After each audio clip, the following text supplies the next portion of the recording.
قل هذه سبيلي أدعو إلى الله على بصيرة أنا ومن اتبعني وسبحان الله وما أنا من المشركين.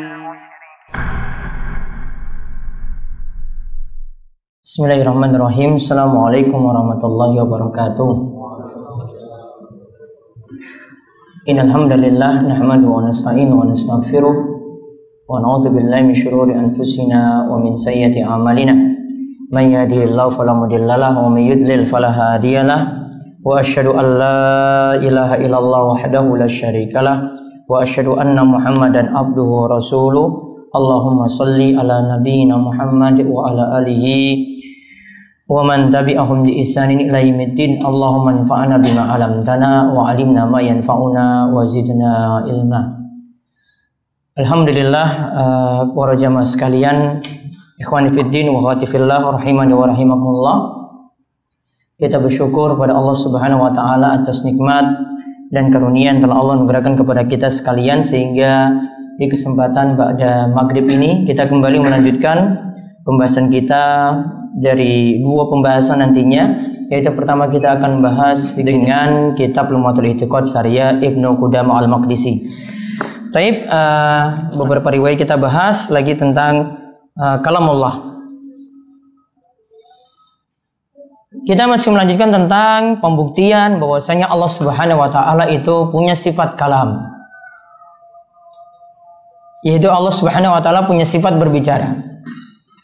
Dan perlu dipahami bahwasanya ikhwan fiddin rahimani wa rahimakumullah, penting kiranya kita mendalami akidah, membahas akidah, apalagi dengan pelajaran yang berjenjang. Artinya dari dasar, kemudian kita dalami lagi bertahap demi tahap. Ya, tidak cukup ya kita mempelajari agama ini dengan jalan mempelajari ya per tema. Artinya kita lebih senang kalau ngaji itu untuk ngaji tematik. Seperti itu nanti kurang mengakar di dalam diri kita, karena kalau dengan tematik ya ini akan kurang berpengaruh dibandingkan dengan orang itu mempelajari secara taksili, yaitu bertahap, tahap demi tahap, dasar-dasar yang dia pelajari, maka dia akan punya pembentukan akidah yang kokoh, ya juga pembentukan manhaj yang kokoh. Ya, sehingga bisa tahu bahwasanya ini yang sesuai dengan pendalaman dari ulama Ahlussunnah wal Jamaah, ini yang tidak sesuai. Karena kalau jenengan cuma mempelajari, nanti kesehariannya pingin saya ingin hadiri tema-tema yang berkaitan dengan cinta saja. Ya sudah, nanti seputar itu saja yang ilmu yang dia dapati. Ketika ada seorang pembicara yang menyampaikan kekeliruan dalam masalah akidah, akhirnya tidak paham. Ya, senangnya lagi tentang apa? Ini tema pranikah, baru saya ingin belajar. Kalau enggak tema itu, ini mempelajari kalamullah itu pelajaran kuno. Ya dapatlah ilmu seperti itu. Namun kalau seperti ini saja terus, ya akidahnya kurang kokoh, sehingga nanti datang suatu syubhat, datang suatu pemikiran yang rancu, kita tidak bisa mengatasinya. Apalagi kalau jenengan cuma terpengaruh dengan seorang pembicara yang jadi seorang orator, pintar ngomong, retorikanya itu bagus. Ya, berbicara itu membuat orang itu mudah nangis. Ya, dibandingkan dengan ini lebih taksili. Ilmu seperti ini yang dibawakan oleh Ibnu Qudamah dalam Lum'atul I'tiqad, oleh Ibnu Taimiyah dalam Al-Aqidah Al-Wasithiyah. Ya, juga oleh ulama-ulama akidah yang lainnya seperti akidah Thahawiyah dan yang lainnya, itu akan menghasilkan ilmu yang lebih mendalam. Maka mempelajari mendalam seperti ini itu lebih bagus dibandingkan tematik terus. Namun kan antum semua lebih senang tematik kan daripada yang kayak begini. Wah, ini pelajaran kuno sekali. Ya. Namun kalau temanya sedikit, cinta lama bersemi kembali. Wah, itu pasti yang hadir itu banyak. Kalau untuk keluarga-keluarga, ayo siapa yang berani untuk poligami? Wah, tema itu banyak sekali dihadiri oleh orang-orang. Namun kalau kayak gini, coba kalau ustadznya bikin tema Al-Quran itu kalamullah bukan makhluk. Kira-kira seperti itu datang nggak orang-orang ketika tema kajian seperti itu? Udah hadir nggak? Saya yakin itu cuma 1-2 saja yang mau hadir. Ya, karena temanya terlalu kuno. Padahal prinsip akidah itu di sini. Nanti tentang kalamullah ini sifat-sifat Allah. Ada yang punya penyimpangan dalam masalah ini. Kalian mungkin belum mendengar langsung karena belum mendalami hal ini. Namun kalau sudah mendalami seperti ini, lihat nanti perkataan tokoh-tokoh kita di tanah air, nanti baru paham. Ya, nanti ada yang punya sanad sampai Rasul, bahkan bilang sanad sampai Allah, ya kan? Nah, itu nanti menyebutkan lagi, wah, di bawah-bawahnya disebutkan bahwasanya pemahaman dia itu dari Jaham, yaitu dari aliran Jahmiyah, nanti dari aliran Mu'tazilah lagi. Wah, seperti ini kok bangga sekali. Ya, padahal ini pemahaman menyimpang ini. Katakan bahwasanya sanad periwayatannya sampai di Jaham dan sampai di Mu'tazilah.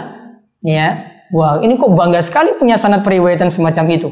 Kalau saya itu langsung tobat itu kalau tahu yang di atas sana itu pada begitu. Ya.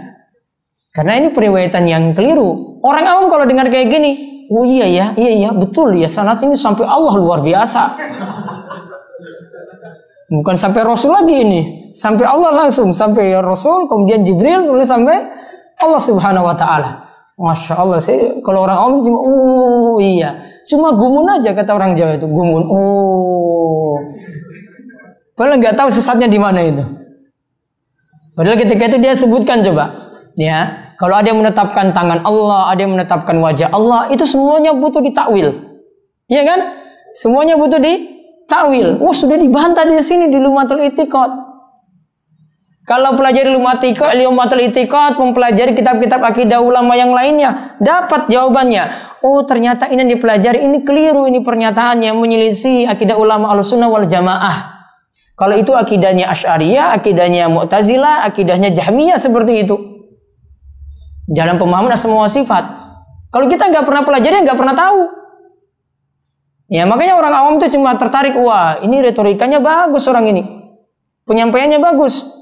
Ya, pakai rujukan-rujukan. Ya, pakai rujukan nanti amalan halaman ini sekian di sebelah kanan, ini di paling bawah gitu. Padahal belum tahu di dalamnya itu pemikirannya kayak bagaimana. Itu harus dipelajari detail dulu baru tahu seperti ini. Kalau jenengan cuma punya modal tematik, nggak tahu kalau ini letak kelirunya itu di mana. Harus dalami dulu kitab-kitab para ulama ini. Makanya nggak butuh dengan tematik, dibutuhkan itu ngaji kitab. Maka yang biasanya selamat itu cuma orang-orang Jogja saja. Ya, kalau orang-orang Jakarta itu cuma senangnya tematik saja. Ya, kayak gitu hasilnya.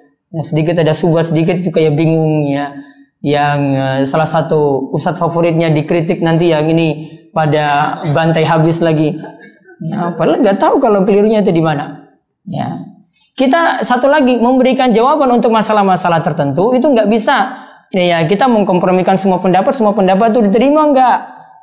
Ditanya hukum musik itu apa, ya jawab langsung, nggak usah muter-muter sana sini. Berani nggak jawab langsung hukumnya itu haram? Enggak, muter-muter dulu sana sini, kesimpulannya juga sama, dia membolehkan. Bukan seperti itu jawab tuh langsung, kamu kesimpulannya apa? Ditanya bolak-balik juga kesimpulannya kayak gitu. Oh, berarti dia enggak ini menyelisih dalil. Kalau mau jawab tuh langsung, ini jawabannya ini loh, A. Itu baru tegas. Jangan main putar-putar dulu, jawabannya juga ngambang. Kita nggak butuh jawaban ngambang ini, butuh mau amalkan bagaimana. Kalau seperti ini ada penyanyi-penyanyi yang tobat hadir di sini coba. Oh, ini berarti nggak apa-apa, saya kembali lagi jadi penyanyi nanti. Pernyataannya ngambang sekali jawabannya.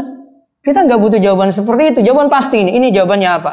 Karena nggak mungkin. Innal halala bayyin wa innal harama bayyin. Yang halal itu jelas, yang haram itu jelas. Nggak usah diputar-putar. Ya, putar-putar ya cuma satu hukum saja kesimpulannya. Kamu kesimpulan halal atau enggak? Itu aja. Gitu. Makanya ngaji itu butuh bertahap seperti ini. Kesimpulannya jelas. Apalagi nanti sampai mendalam kuasai usul fikihnya gimana, mustalah hadisnya gimana. Kesimpulan nanti ta'arud baina dalil lain, yaitu ketika ada dua dalil yang bertentangan, komprominya bagaimana. Itu dari ilmu usul, itu lebih mendalam lagi. Ya, jadi sikapi masalah itu seperti itu. Ya, jangan kalau cuma lihat orang pintar ngomong saja baru, oh iya ini bagus sekali, ini kalam-kalam salaf itu keluar. Belum tahu subhatnya itu di mana. Karena kita nggak pernah mempelajari kayak begini, Lumatul I'tiqad saya nggak pernah hatam. Ya, salahkan ustadz yang mengkritik coba. Ya. Kalau ustadz yang mengkritik itu lulusan akidah. Ya, kita aja lulusan akidah saja, kitab ini saja belum hatam juga, judul aja baru kenal. Ya, Lumatul I'tiqad baru kenal sekarang. Mau kritik ustadz yang dalami akidah di sampai S2 sampai jenjang S3. Ya, mau kritik ulama kayak begitu coba. Kita aja baru kenal, oh ada akidah wasitiyah. Baru kenal namanya akidah wasitiyah. Siapa pengarangnya? Ibnu Taimiyah. Oh baru tahu sekarang. Lumatul Tiqat, siapa pengarangnya? Wah Ibnu Qudam. Oh baru tahu sekarang. Padahal ini kitab-kitab lawas dulu. Makanya ngajinya tematik terus sih. Kurang gaul, nggak paham yang dulu-dulu ada. Makanya telaah ngaji itu yang benar, yang taksili, bertahap demi tahap. Bukan tematik, terus ya tematik ya boleh. Masa ngajinya cuma hadiri pas tematik aja, kitab nggak pernah ngaji gitu. Ya sudah ilmunya ngambang saja gitu. Diserang subhat sedikit, masalah takdir sedikit nggak bisa jawab. Ya ini kita belum masuk masalah takdir loh, ini baru kalamullah. Ini pembahasannya saja berkali-kali, belum rampung-rampung. Kalamullah aja belum selesai. Ya. Bukti bahwasanya ini butuh pendalaman. Coba di sini satu contoh di sini. Sekarang kalamullah, Imam Qudamah ingin buktikan lagi bahwasanya yang berbicara langsung itu Allah. Tanpa lewat perantara.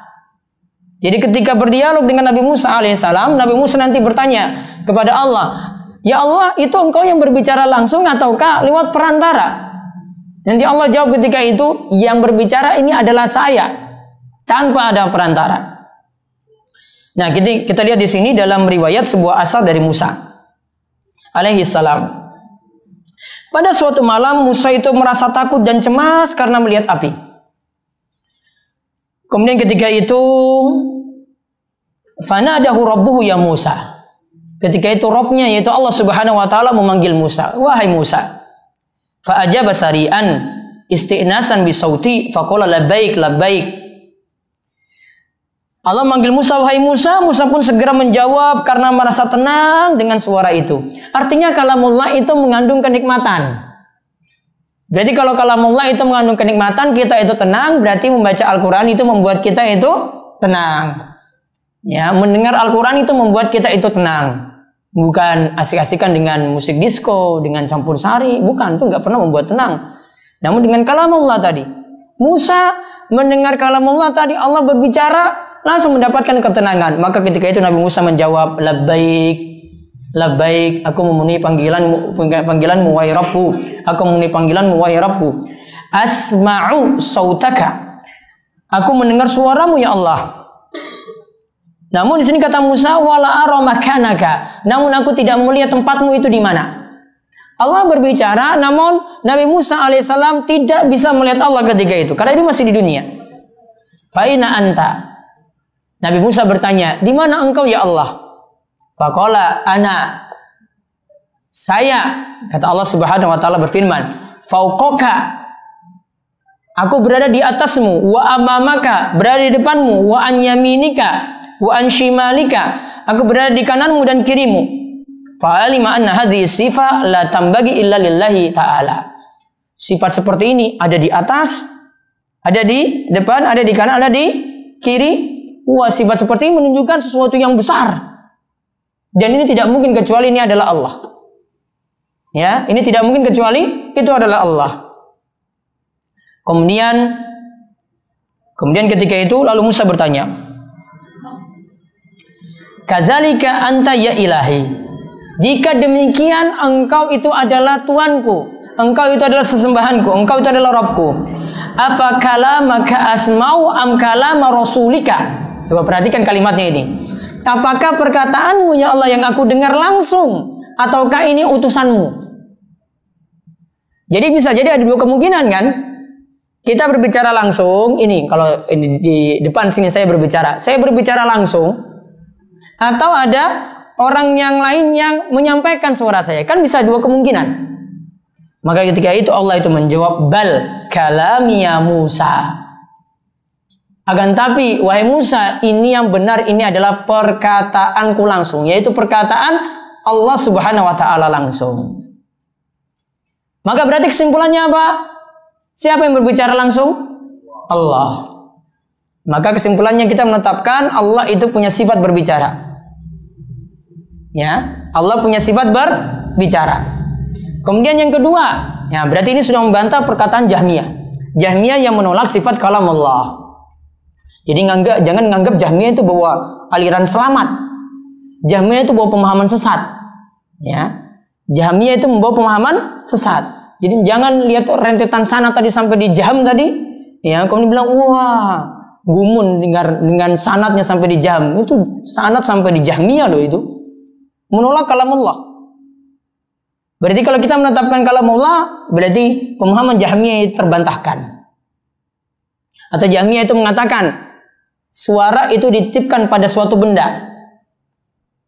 Baru disampaikan kepada kita, terbantahkan juga dengan perkataan ini. Kemudian faedah yang kedua dari hadis ini, yang berbicara itu adalah Allah tanpa lewat utusan. Artinya kalamullah itu Allah yang berbicara langsung. Bukan nitip tadi ke suara yang ada di pohon. Kalau ini Allah yang berbicara langsung juga, terbantahkan juga pemahaman Asy'ariyah. Ya, terbantahkan juga pemahaman Asy'ariyah. Ingat ya, Jahmiyah, Mu'tazilah, Asy'ariyah, ini semuanya dari sumber ilmu kalam.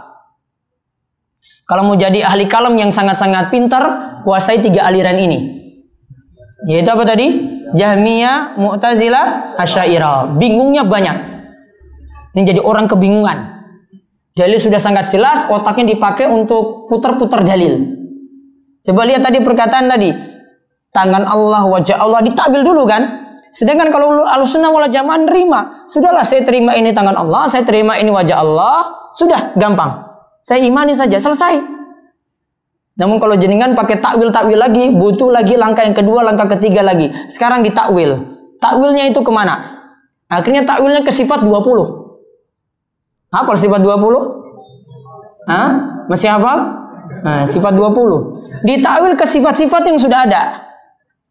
Ya, ditakwil ke sifat-sifat yang sudah ada. Dia nggak boleh keluar dari 20 sifat ini. Ya, al-mukhalafatu lil hawaditsi, qiyamuhu bi nafsi, macam-macam kan? Nah, tidak boleh keluar dari 20 sifat ini. Sifat cuma 20. Maka harus ditakwil ke 20 sifat ini. Jadi dia tidak berani menetapkan Allah punya sifat kalamullah, namun ditakwil ke sifat-sifat tadi. Butuh kerjaan nggak di sini? Tambah kerjaan lagi, yaitu butuh takwil. Takwilnya kemana? Tambah pekerjaan lagi. Kalau Ahlussunnah wal Jamaah simpel sekali beriman. Sudahlah, saya imani kalamullah, saya imani tangan Allah, saya imani wajah Allah sesuai dengan kelayakan yang ada pada Allah Subhanahu wa taala, sesuai dengan keagungan Allah yang tidak mungkin sama dengan makhluknya. Selesai. Kita nggak butuh pekerjaan lagi. Sudah imani saja, selesai. Ar-Rahmanu 'alal 'arsy istawa, Allah itu menetap tinggi di atas arsy-Nya, sudah imani saja, selesai. Kalau jenengan kuasai ilmu tadi dari Jahmiyah, dari Mu'tazilah, dari Asy'ariyah dan ilmu kalam, butuh kerjaan banyak. Ya, butuh kerjaan banyak. Makanya ahli filsafat itu orang yang serba-serba bingung. Ya, bingungnya itu besar, apalagi sampai meragukan adanya Allah. Kemudian ingin membuktikan itu Allah itu ada. Sampai ada seorang penemu yang menemukan ada 1000 dalil, ya, atau 100 dalil atau 1000 dalil yang menunjukkan bahwasanya Allah itu ada. Kalau dia membuktikan seperti itu, berarti sebelumnya dia ada 100 atau 1000 keraguan. Jadi bukan suatu ilmu yang menarik untuk kita kaji. Cari pembuktian bahwa Allah itu ada. Cari pembuktian bahwa Allah itu pencipta. Itu bukan suatu yang mengherankan. Orang-orang musyrik saja masih meyakini seperti itu. Kenapa itu jadi ilmu yang istimewa? Jadi intinya di sini penjelasannya sangat-sangat jelas dari dalil, tanpa adanya perantara Allah Subhanahu wa taala itu berbicara secara langsung. Kemudian satu pembahasan lagi dikatakan oleh Imam Ibnu Qudamah, wa min kalamillahi subhanahu al-Qur'anul azim. Dan di antara kalam Allah yaitu Al-Quran yang mulia. Wa huwa kitabullahil mubin. Yaitu Al-Quran ini adalah kitab Allah yang sangat-sangat jelas. Wa habluhul matin, dan tali Allah yang sangat-sangat kokoh. Wa siratuhul mustaqim, dan merupakan jalan Allah yang lurus. Wa tanzilu rabbil alamin. Al-Quran ini turun dari Rabb semesta alam, itu Allah Subhanahu wa taala. Nazala bihir ruhul amin, yang diturunkan dengannya kepada malaikat Jibril. Ruh al-amin artinya ruh malaikat yang benar-benar amanat. Dia tidak berkhianat dengan menghapus sebagian Al-Quran atau ya merubah isi Al-Quran, tidak. Ala qalbi sayyidil mursalin bilisanin arabiyyin mubin, yang dimana diturunkan kepada hati Sayyid al-Mursalin, pemimpin para rasul, dengan lisan, yaitu dalam bahasa Arab yang jelas. Munazzalun ghairu makhlukin. Al-Quran ini diturunkan dan Al-Quran itu bukan makhluk. Istilah orang liberal itu, Al-Quran itu produk manusia. Jadi perkataan ini membantah perkataan orang liberal yang mengatakan Al-Quran itu produk manusia atau produknya Nabi Muhammad atau produknya orang Arab. Itu sama dengan perkataan Al-Quran itu makhluk. Karena produk berarti ini adalah suatu makhluk. Padahal Al-Quran itu kalamullah. Ghairu makhlukin, Al-Quran itu bukanlah makhluk. Minhu bada'a. Al-Quran itu berasal dari Allah. Wa ilaihi ya'ud, dan nantinya akan kembali kepada Allah Subhanahu wa taala. Maka di antara bentuk kalamullah itu adalah Al-Quran yang ada di tengah-tengah kita. Apa tujuannya sampai Imam Ibnu Qudamah membahas Al-Quran itu kalamullah? Manfaatnya itu apa? Kalau Al-Quran itu makhluk, atau Al-Quran itu cuma buatan Jibril, atau Al-Quran itu cuma buatan Nabi Muhammad, maka orang-orang liberal bisa punya alasan, ngapain kamu pakai jilbab? Ngapain kamu itu mengerjakan sholat? Wong itu cuma perkataannya siapa? Nabi Muhammad. Ngapain kamu turuti? Itu bukan dari Allah. Jadi segala macam hukum, ketetapan, akidah, keyakinan itu bisa terbantahkan dengan keyakinan dari ini awalnya. Yaitu Al-Quran itu makhluk. Oleh karena itu, sejak dulu para ulama seperti Imam Ahmad memperjuangkan Al-Quran itu kalamullah. Sampai beliau mendapati banyak cobaan ketika itu. Karena ini jadi akidah dasar. Kalau sudah salah dari sini, berarti yang berikutnya, rentetan hukum berikutnya itu tidak akan diterima. Orang-orang bisa beralasan tadi, wah itu kan Al-Quran itu produknya Nabi Muhammad. Wah itu kan dari Jibril yang buat-buat. Wah itu kan produknya orang Arab. Sehingga ngapain kita pakai jilbab? Wong itu seperti itu dari asalnya semulanya. Makanya ini harus diimani dulu. Baru berikutnya untuk masalah-masalah hukum, masalah-masalah berita, masalah-masalah keyakinan itu bisa diterima asalnya dari sini dulu. Kalau ini tidak diimani, jadi akidah yang sangat-sangat fatal. Oleh karena itu pembahasan inilah dijadikan alasan masuk dalam pembahasan akidah. Dan ini di setiap mazhab itu sama. Keyakinan ulama mazhab yang 4 itu sama, semuanya sama seperti kitab Lum'atul I'tiqad di sini. Sehingga antum bisa tahu dari mana orang itu bisa prinsip dalam beragamanya itu salah. Lihat prinsip-prinsip dalam berakidah. Namun ini harus dikaji dari awal sampai akhir. Contoh misalnya, sebagian kalangan itu menolak keyakinan bahwasanya orang muslim ya yang masih punya iman kalau sudah masuk neraka tidak bisa keluar-keluar lagi. Katanya kalau mau keluar lagi itu bagaikan unta yang masuk dalam lubang jarum. Fatal enggak ini keyakinannya? Ya, fatal atau tidak keyakinannya? Keyakinan ini keyakinan yang fatal. Ini masuk dalam masalah prinsip. Ya, ini masuk dalam masalah prinsip. Lalu saya diskusi dengan Ustadz Ibnu Hari Ilyas. Saya tanyakan pada beliau tentang masalah ini. Dia tanyakan tentang aliran tersebut. Saya sebutkan, ini keyakinan yang keliru seperti ini. Beliau katakan, iya itu masalah prinsip itu salah. Apa yang terjadi di sini masalah prinsipnya yang salah dari mana? Akhirnya menolak syafaat. Syafaat nanti ada di pembahasan sini. Di kitab Lum'atul I'tiqad ini ada. Akhirnya menolak pembahasan syafaat. Karena kalau dia katakan tadi, orang muslim yang masih punya iman itu tidak akan keluar-keluar dari neraka. Kalau sudah masuk neraka, berarti tidak ada syafaat untuk li ahlil kabair. Tidak ada syafaat untuk pelaku dosa besar. Kalau sudah masuk neraka, nggak keluar-keluar lagi. Berarti tidak dapat syafaat. Ini keliru di dalam hal yang sangat-sangat fatal. Ini kekeliruan dalam hal yang sangat-sangat fatal. Ini masalah prinsip, bukan masalah furu'. Karena sudah diletakkan oleh para ulama dalam prinsip-prinsip akidah. Sama nanti kalau punya pemahaman yang berbeda, dia punya pemahaman qadariyah, punya pemahaman jabariyah. Ini dalam masalah mengimani takdir. Ini sebentar lagi kita bahas dalam kitab Lumatul I'tiqad ini. Qadariyah dan jabariyah.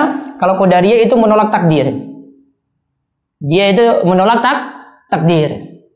Atau dia mengatakan seperti ini.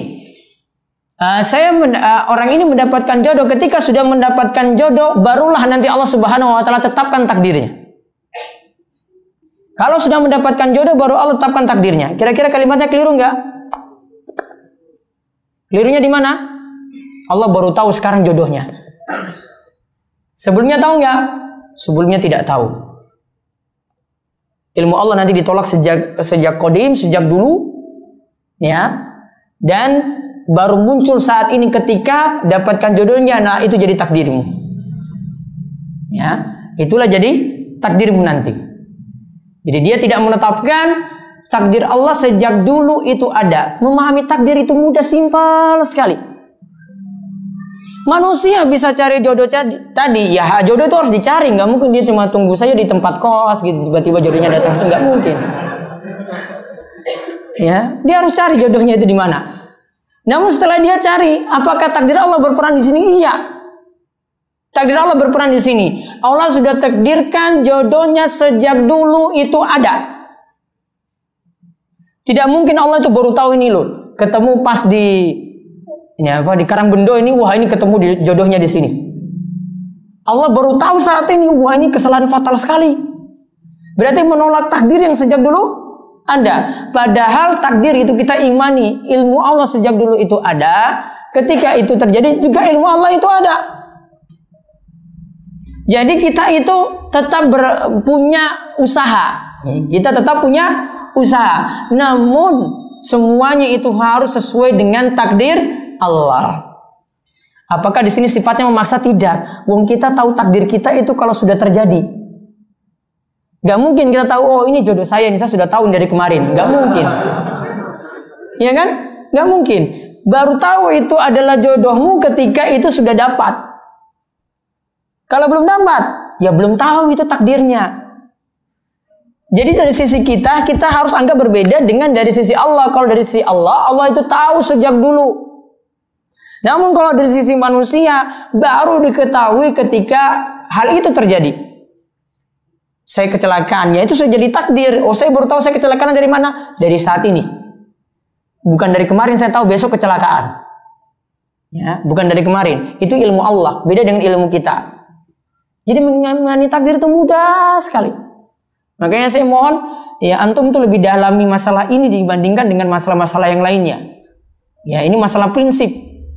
Kalau masalah ini fatal, bisa jadi Qadariyah, bisa jadi Jabariyah, bisa jadi Jahmiyah, bisa jadi Mu'tazilah, bisa jadi Asy'ariyah. Wah, itu kumpul semua. Bisa jadi dalam diri seorang itu 5 aliran ini ada. Ya, sekarang nggak perlu kita seperti dulu, wah saya ikut aliran ini, nggak perlu. Bisa jadi kalau orang zaman ini di dalam pemikirannya itu, ya satu pemikiran dalam satu orang pemikirannya bisa macam-macam. Ya, Qadariyah sama Jabariyah walaupun bertentangan bisa jadi dua-duanya itu ada pada dirinya. Ya, kemudian Mu'tazilah, Jahmiyah, Asy'ariyah, ini ada beberapa tingkatan, namun semuanya itu bisa kena juga. Ya, ditambah dengan aliran-aliran yang lainnya lagi. Makanya prinsip ini sekali lagi butuh didalami. Ya, ini lebih serius dipelajari daripada serius mempelajari tematik. Kalau antum mau nikah mempelajari fikih nikah itu gampang sekali, baca buku, cari buku di toko sana ya, kemudian pelajari secara detail. Oh ini masalah ini, gampang. Besok sudah bisa nikah insya Allah. Ya, besok sudah bisa nikah. Namun kalau ini nggak dipelajari baik-baik sudah fatal. Ya, ini masalah fatal sekali. Ini masalah prinsip bedanya. Ini masalah prinsip. Kalau yang tadi itu simpel sekali, kalau mempelajari ibadah, mempelajari masalah nikah, mempelajari tematik-tematik yang lainnya itu cuma nonton YouTube saja pun bisa. Namun kalau ini harus didalami benar-benar, biar tidak terjatuh dalam pemahaman-pemahaman yang keliru dalam masalah ini. Wallahu a'lam bishawab. Insyaallah kita akan kaji lagi pada pertemuan berikutnya tentang pembahasan Lumatul I'tiqad ini. Baik, kita cukupkan dan kita tutup kalian doa kafaratul majelis. Subhanakallahumma bihamdika asyhadu an la ilaha illa anta astaghfiruka wa atubu ilaik. Assalamualaikum warahmatullahi wabarakatuh.